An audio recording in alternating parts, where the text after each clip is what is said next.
আল্লাহ পাক তার প্রতি রহম করুন যে আমার এই কথাগুলোকে অন্যের কাছে পৌঁছে দিবে।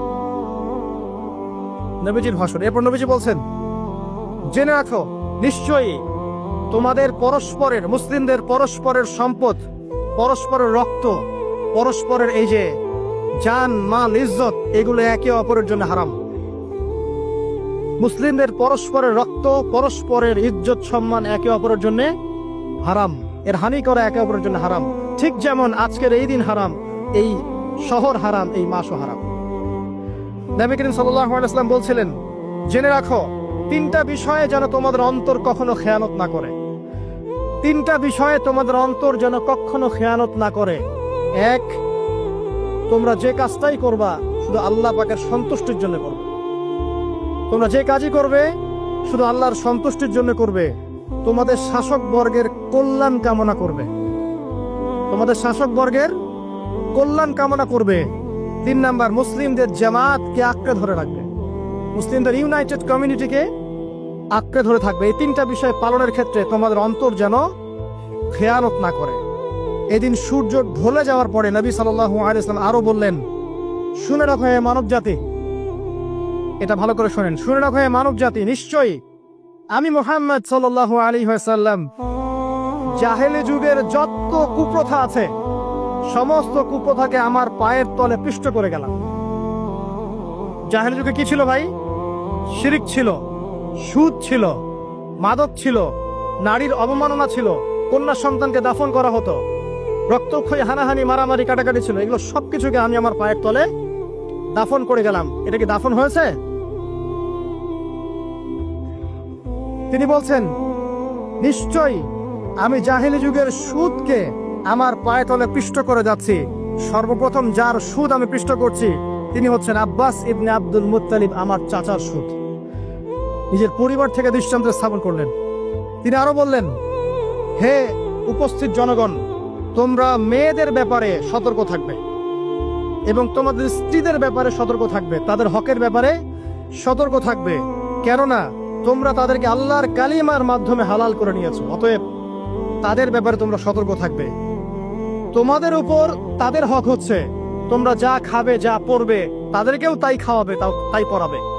আর তাদের উপর তোমাদের হক হচ্ছে তারা তোমাদের বিছানায় এমন কাউকে আসতে দিবে না যাদেরকে তোমরা অপছন্দ করো। নবী করিম সাল্লাল্লাহু আলাইহি ওয়াসাল্লাম আরো বলছেন, এই দিন আইয়ুহান নাস, হে মানব জাতি, তারাকতু ফিকুম আমরাইন, জেনে রাখো আমি তোমাদের সামনে মাত্র দুটো বস্তু ছেড়ে গেলাম। কয়টা বস্তু? লান তাদিল্লু মা তামাসসাকতুম বিহিমা, তোমরা কোনোদিন পথভ্রষ্ট হবে না যতদিন এই দুটো বস্তুকে আঁকড়ে ধরে থাকবে। কিতাব আল্লাহ, আল্লাহর কিতাব, ওয়া সুন্নতি নবীহি, এবং তার নবীর সুন্নাহ। তিনি আরো বললেন, আল মুসলিম, জেনে রাখো প্রকৃত মুসলিম সে ব্যক্তি, মান সালিমাল মুসলিমুনা মিন লিসানিহি ওয়া ইয়াদিহি, যে ব্যক্তির হাত এবং জবান থেকে অন্য মুসলিম নিরাপদ থাকে সেই ব্যক্তি হচ্ছে প্রকৃত মুসলিম। আল মুহাজির, আর প্রকৃত মুহাজির সে ব্যক্তি, মান হাজারা মা নাহাল্লাহু আন, আল্লাহ পাক যা নিষেধ করেছেন সেখান থেকে যে দূরে থাকে সেই ব্যক্তি প্রকৃত মুহাজির, মানে হিজরতকারী। তিনি আরো বললেন, মনে রেখো আমি তোমাদের সবার আগে হাউজে কাউসারে চলে যাব, সুবহানাল্লাহ, এবং সেখানে আমি তোমাদের জন্য অপেক্ষা করতে থাকবো।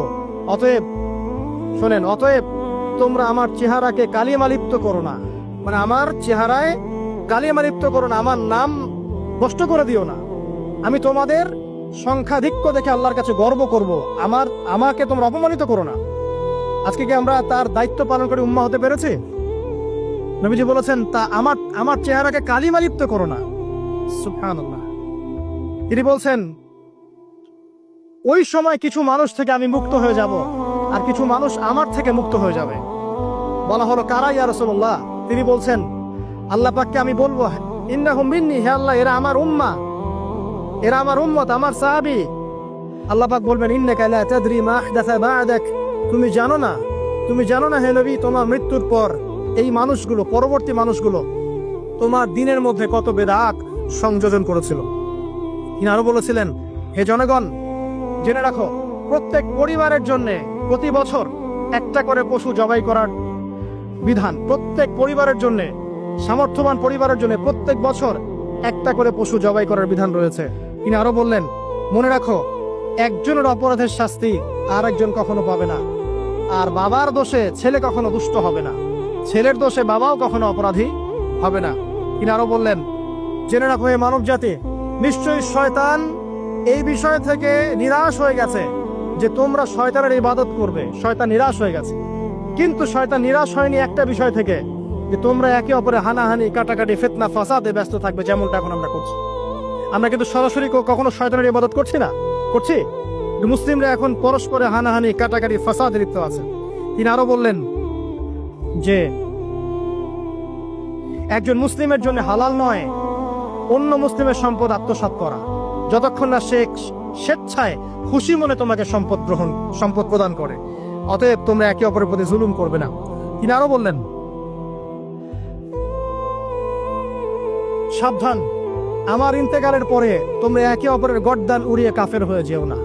সাবধান, আমার ইন্তেকালের পর তোমরা একে অপরের গর্দান উড়িয়ে কাফের হয়ে যেও না। তিনি আরো বলেছেন, একজন মুসলিম আরেকজন মুসলিমকে গালি দিতে পারে না। যদি একজন মুসলিম আরেকজন মুসলিমকে গালি দেয়, এটা হচ্ছে ফাসিকি। এবং একজন মুসলিম যদি আরেকজন মুসলিমের সাথে যুদ্ধ করে, এটা হবে এক প্রকার কুফরি।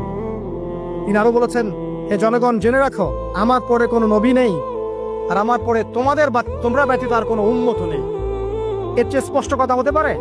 আমার পরে কোনো নবী নেই, আর আমার পরে তোমরা ছাড়া কোনো উম্মত নেই।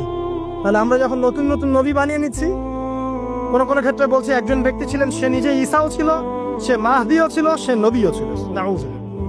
এবং দিন দিন মানুষ এই খাতায় নাম লিখাচ্ছে। সুবহানাল্লাহ।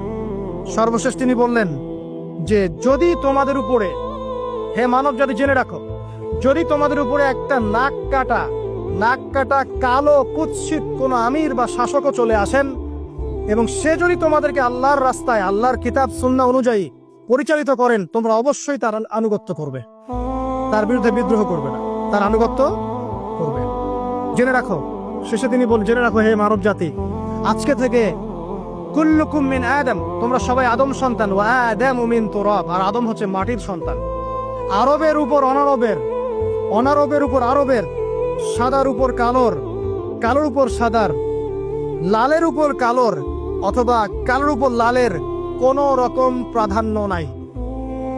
ইল্লা তাকওয়া, শুধু তাকওয়া ব্যতীত। যে ব্যক্তি বেশি মুত্তাকি, সে আল্লাহর কাছে বেশি মর্যাদার অধিকারী হবে ইনশাআল্লাহ তাআলা। সর্বশেষ তিনি আঙ্গুলটা উঁচু করলেন, নিজের শাহাদাত আঙ্গুলি উঁচু করে আকাশের দিকে তাকালেন, এরপর জনগণের দিকে তাকালেন, তাকিয়ে বললেন যে তোমাদের ব্যাপারে, হে জনগণ, তোমাদের ব্যাপারে আমাকে আল্লাহ জিজ্ঞাসা করবেন। ফামা আনতুম কাইলুন, তোমরা ওই সময় কি বলবে আমার সম্পর্কে?